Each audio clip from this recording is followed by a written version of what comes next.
I've done this twice, going for thrice. It's the Monopoly Mario Kart season. For those who don't know, this is a special Monopoly board game featuring 4 to 10 characters from the Mario Kart video games. It also features some of the default tracks from Mario Kart 8 of Nintendo's Wii U console.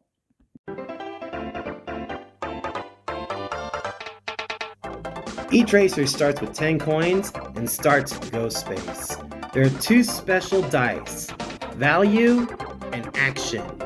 Once initial setup is complete, roll the value die to find out who goes first and go clockwise or to your left. The game ends when the rematch race is concluded. The racer with the most points in coins, properties, and race victories is the winner.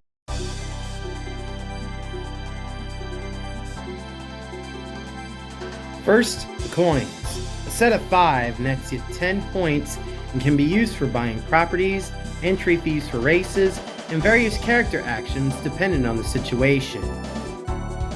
You lose coins either by rent or hazards like shells, bananas, and thwomps, to name a few. Racers drop their coins when they get hit by these hazards. You can replenish your purse or pay off debts or pay for fallout by selling properties to the bank at value or trading properties with players for coin. No coin? No problem. Do nothing. You already got it deep as it is. Bananas are the defensive staple of Mario Kart. No more than 4 can be on the board and no more than 1 on any space on the board. These stop racers on the space they land on.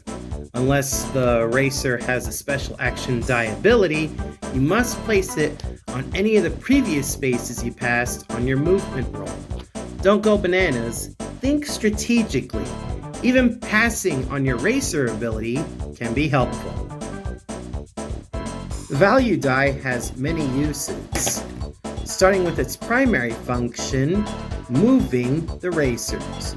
You do not pick up coin or get stopped on the space to where you start. You can place a banana where you start or stop. During a Grand Prix race, its values are to determine placement. We'll cover more on Grand Prix race cards later.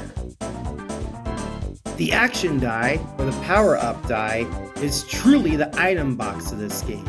Yes, there's one on the board too, downshift gear. We'll get there, but hang on to your character card. Some racers have special functions when a certain power-up is rolled. We'll showcase those later, but here's their primary functions.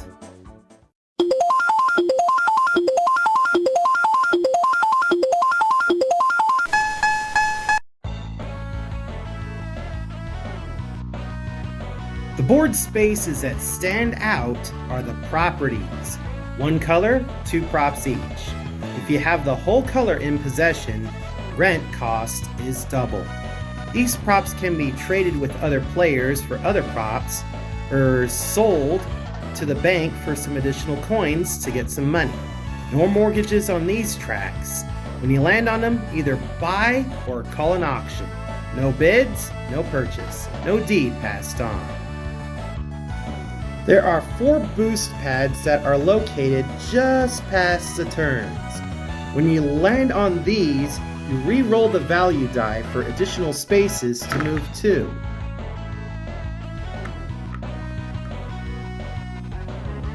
For original Monopoly fans, look where the railroads should be located. Item boxes and thwomps. The item box. Re-roll the value die and get that value worth of coin. Thwomp. Land here and you have to drop 2 coins. Star. Depending on the character racing, it unleashes unique abilities. KLK I'll tease a little. If Toad lands here, he can lighten the load, as it is said. Toad moves additional spaces depending on how much coin he drops.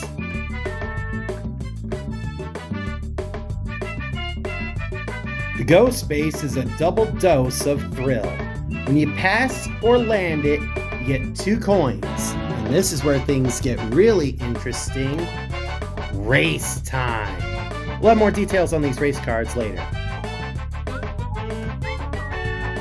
Stop. Do not pass go. No racing, no money, not even in passing. Go to jail. When passing by, when you land in the corner, you're just visiting. If you're locked up, you can get rent, trade, auction, get hit by hazards, but you cannot go racing. Your turn and you're locked up, pay 5 coins, or you could try rolling for a 6. If you succeed at either instance, you're out of jail and you can take your turn. If you fail to roll a 6 twice and can't pay the bail, you did your time once your 3rd turn comes. Bonus, pick up the loose change on.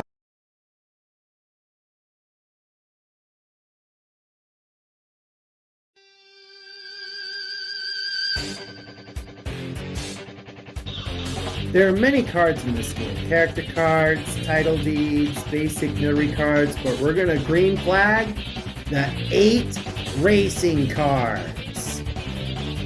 You start with Grand Prix 1, Moo Moo Meadows. Pay the entry fee if you can. If you can do so, the race starts with the one who drew the race. And it goes clockwise. Highest roll value wins the race. There are place bonuses on each race. If there's a tie for it, even for 3rd, break it. These race cards cannot be sold or traded. They're yours for some serious points. Rainbow Road, the most colorful and brutal track in Mario Kart as a race card, concludes the initial gameplay with one exception. The winner declares a rematch for any racing card any other player possesses. No other race cards to rematch for? Initially, 5 points count as 10 points. Any singles amounting to less than that are worthless.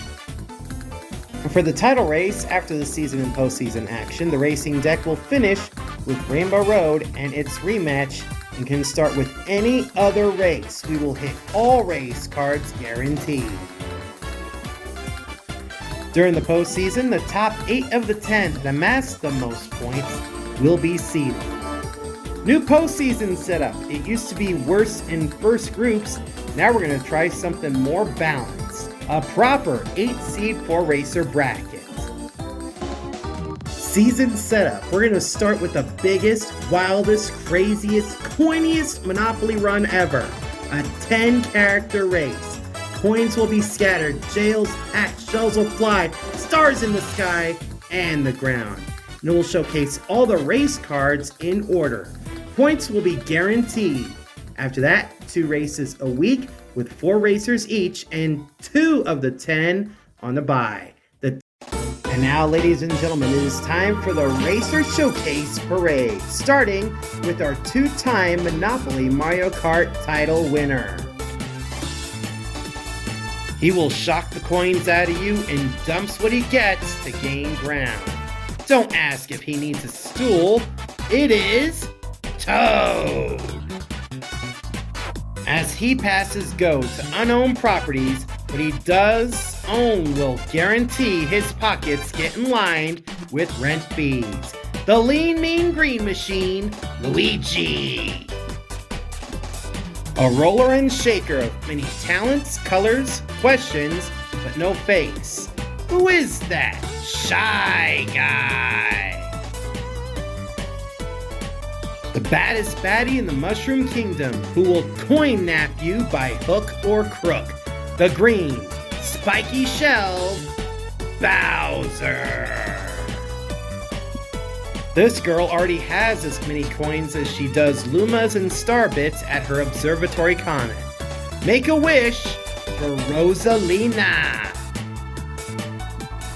She's been kidnapped so many times, she's gonna start bringing the pain on the tracks. The Radishing Rebel and Princess of the Mushroom Kingdom, Peach.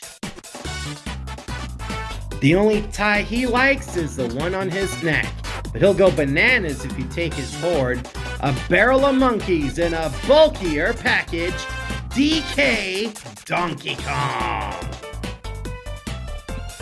This guy is, oh wait, wrong one, it's the gray one.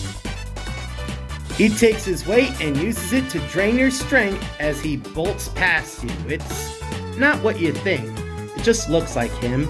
Metal Mario. This steed takes the lead by tongue or gun, just as colorful as Shy Guy, but much more alluring and hungry. The super happy dinosaur, Yoshi. And finally, the Italian plumber, born in Japan, Italian in heritage, hailing from the USA and loved all over the world, including the Mushroom Kingdom, it's a him, Mario! May the best racer triumph, and to conclude, let's light this torch. Humans, dinos, and weirdos alike, by ripcord, switch flip, key turn, or voice activation, start your engines!